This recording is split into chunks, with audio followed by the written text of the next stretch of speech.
अंतःपुर में कैसी लीला होती है कि रोज राघव जी जब भीतर कनक भवन में आते हैं तो दरवाजा बंद करते ही सब सखियां कहती हैं, मर्यादा बाहर छोड़ के आए हो ना, मर्यादा पुरुषोत्तम, पूरे दिन मर्यादा पुरुषोत्तम बने घूमते हो, ये अंतःपुर में मर्यादा नहीं? तो राघव जी बोलते हैं, हाँ अब जैसे चाहो बैठा लो। तो सब सखियां लेकर के राम जी को घुमाती हैं, कभी झूला पे बैठाती हैं, कभी कुछ करती हैं। अभी तो ये होली का, इतनी सुंदर होली है राघव जी की, कल अगर अनुभव लगा तो कल सुनाऊंगा। तो सीता जी बोली, आज क्या विनोद करें? केवल वृंदावन चंद्र ही विनोद नहीं करते हैं, प्रिया प्रियतम आनंद नहीं करते, यहाँ राघव जी और सिया जी का भी सुख होता है। वो आज क्या विनोद करें?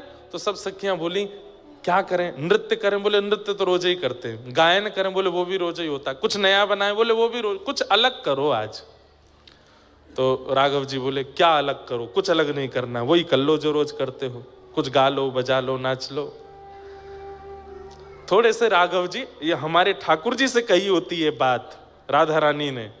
ठाकुर जी तो 50 प्रकार के नियम बताए, ये कर लो, ये कर लो, ऐसे कर लो। लेकिन राघव जी कहीं ना कहीं थोड़े से अंतरंग भाव में रहते हैं।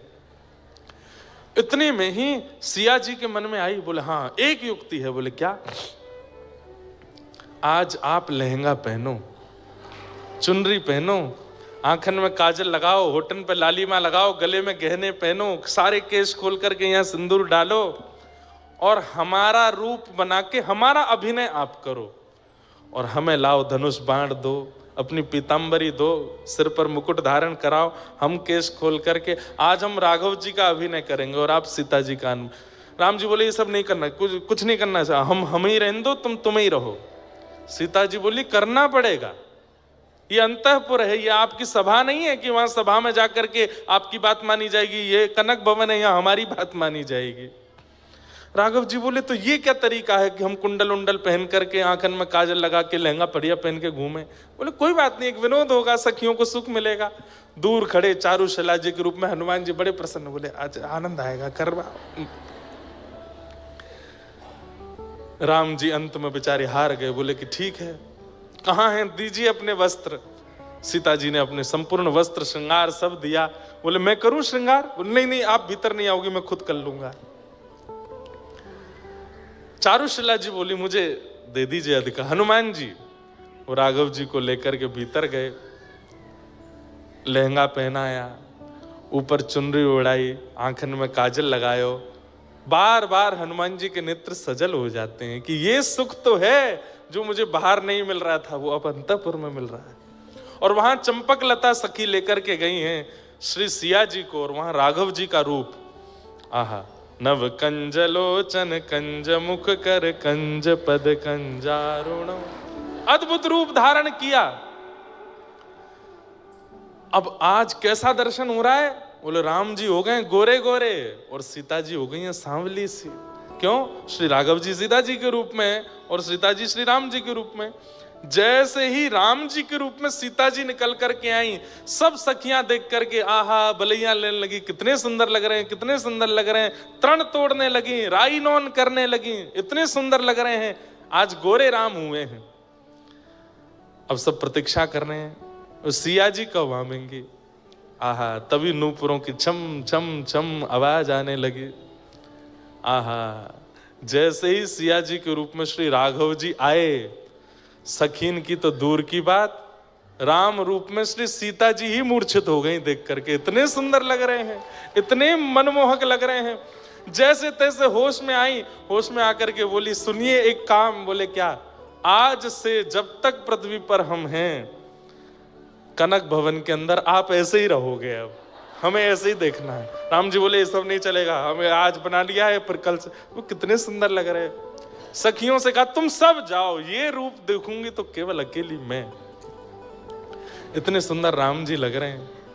सीता जी कभी बलैया लेती हैं, कभी आंखों का काजल लगाती हैं राम जी को, कभी राई नौन करती हैं, आरती उतारती हैं। इतने सुंदर लग रहे हैं श्री राघव जी। लेकिन एक विडंबना, क्या?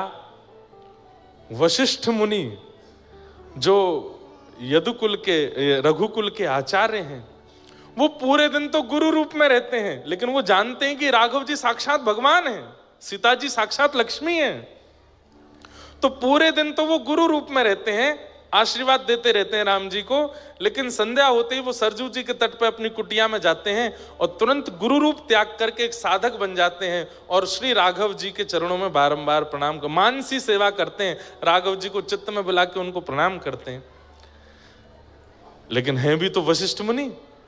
अब वशिष्ठ मुनि जैसे ही सरजू जी के तट पर बैठे, नेत्र बंद करके हृदय में राघव जी को प्रणाम करने के लिए जैसे ही उनका आवाहन किया, तो क्या देखते हैं? राम जी तो गोरे गोरे दिख रहे हैं और सीता जी सांवली सी दिख रही हैं। वशिष्ठ मुनि बोले, ये क्या हो रहा है चित्त में? ये राम जी गोरे कैसे हो गए? ये श्याम वर्ण के ठाकुर जी गोरे क्यों दिख रहे हैं? तुरंत सरजू जी में स्नान किया, स्नान करके फिर से माला आदि करके फिर से नेत्र बंद करके जैसे ही मानसी में बैठे, सिंहासन पर गोरे राम जी बैठे हैं, बगल में चुनरी ओढ़ के घूंघट करके सांवली सीता जी बैठी हैं। बोले ये क्या हो रहा है? कहीं ऐसा तो नहीं, ये कोई संकेत है? कहीं मेरे शिष्य राम कहीं संकट में तो नहीं है? तुरंत कमंडल उठाया, पहुंच गए कनक भवन। अच्छा, गुरु जी को कोई रोक टोक नहीं है, कनक भवन में जाने से इनको कोई नहीं रोक सकता। रात्रि अर्धरात्रि का समय, तुरंत द्वार पर जाकर के सहचरियों को, तुरंत दरवाजा खोलो, गुरु वशिष्ठ खड़े हैं द्वार पे। अब सखी बोली, भीतर तो सब डामाडोल चल रहा है माहौल, गुरु जी रात में क्यों आ गए?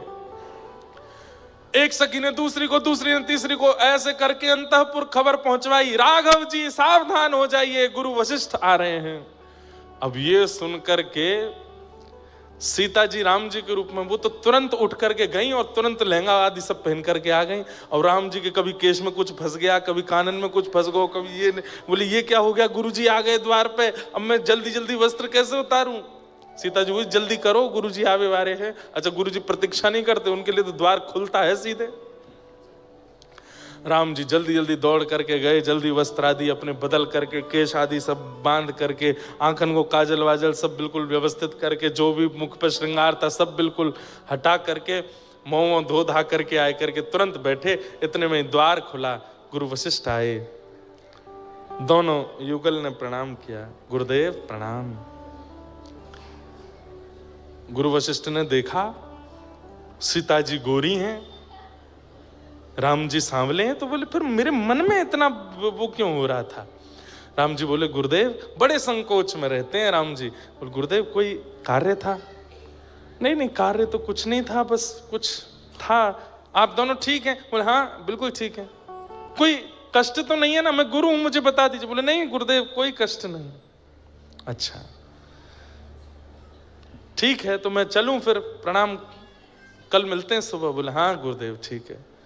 जैसे ही घूम करके जाने लगे, वशिष्ठ जी फिर रुके, फिर दोबारा मुड़े, राम जी के थोड़े पास गए, यहां से केश हटा करके देखे तो बीच में मांग भरी पड़ी है। राघव ये क्या? अब तो राम जी पूरे ठंडे पड़ गए ऊपर से नीचे। नहीं नहीं गुरुदेव कुछ नहीं कुछ नहीं, कुछ ऐसे गुरुदेव वो आज वो हनुमान जी ने कुछ डाल दिया था, तो चारुशिला जी के रूप में हनुमान जी खड़े बोले मैंने कब डाला? वशिष्ठ जी जैसे ही सिया जी की ओर, सीता जी कभी देखती नहीं है, नीची नजर रखती हैं, लेकिन आज नजर उठा के वशिष्ठ जी को देखा है और नेत्रों में ही समझा दिया। बोले अंतःपुर की लीला है, आप क्यों आ गए बीच में? तुरंत वशिष्ठ जी समझ गए। अच्छा अच्छा अच्छा राघव सुनो। बोले हाँ अब तुम विश्राम करो, सुबह मिलते हैं। वशिष्ठ जी तो गए, राम जी इतने संकोच में चद्दर लई और श्रृंगार घर में जाके ओढ़ करके बैठ गए। 3 दिन तक ऐसे ही बैठे रहे, ना किसी से मिले ना किसी से, इतने संकोच में आ गए। बोले गुरु जी ने मुझे इस रूप में देख लिया। यहाँ पे दशरथ जी मनाने आए, कौशल्या मैया मनाने आई, केकई मनाने आई, सब मनाने के लिए आ गए, लेकिन राम जी माने नहीं।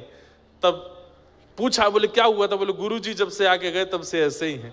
तो फिर गुरु वशिष्ठ जी से कहा कि आप जाके राम जी से, तो फिर पुनः गुरु वशिष्ठ जब आए, हल्ला हुआ गुरु वशिष्ठ आ रहे हैं। राम जी ने फिर चद्दर हटाई, फिर बाहर आ गए। गुरु वशिष्ठ आके बोले क्या बात है, आप 2 दिन से चद्दर में रजाई में घुसे क्यों बैठे हो? इतना संकोच क्यों? नहीं गुरुदेव कुछ नहीं। कान के पास जाके वशिष्ठ ऋषि बोले हम सब जानते हैं ये अंतःपुर की लीला, हम किसी से नहीं कहेंगे, आप बिल्कुल निश्चिंत रहो, किसी को नहीं बताएंगे। अब गुरु वशिष्ठ ने कितनी छुपाई बात कि आज हम मंच से आपको सुना रहे हैं, आज पूरी दुनिया सुन रही है, तो सोच लो गुरु वशिष्ठ ने कितनी छुपाई होगी। लेकिन श्री हनुमान जी महाराज, ये बंधुओं, ये बड़ी अंतरंग लीलाएं हैं ठाकुर जी की।